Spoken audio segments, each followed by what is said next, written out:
Het fietsje stiet nou thuis bij Joukje Dijkstra in Oudebeeld-Ziel. Kleine Gerrit Keizer wie haar oud-omke, een man met een bijzonder verhaal.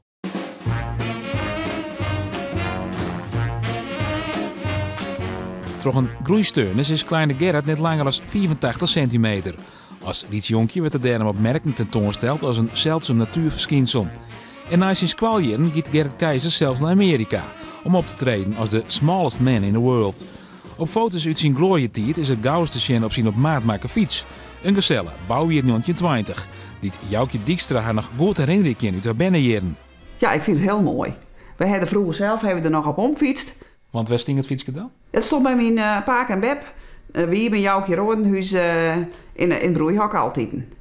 En eigenlijk mochten we er niet op, maar ja, we er zonnes waren, even gauw de baantjes vol en even fietsen. De fiets is na een lange ziektocht waarom voor in Canada.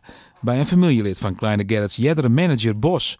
En nou na een reis hielendal de Rocky Mountains en de Atlantische Oceaan zo'n Aron sneun weer waarom in Oudebeeld-Ziel.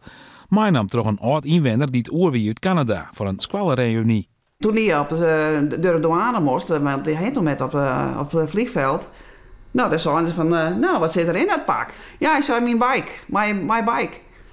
Nou, wij hadden het daarvoor waar. Nou, hij moest dan een presentatie op zijn reunie op van de school houden. Nou, en in plaats van dat het $100 kostte, kost het nou maar 30. En zo is Oudebeeld-Ziel toch weer in de besnijing van een van haar liefste inwoners eeuwen. Maar wat zal er nou gebeuren met het fietsje? Eerst hier nog een poosje staan laten. En dan moet hij maar even op een expositie en hier in een plaats nog even zien. Zodat de jeugd van Oude Ziel hem ook nog zien kan.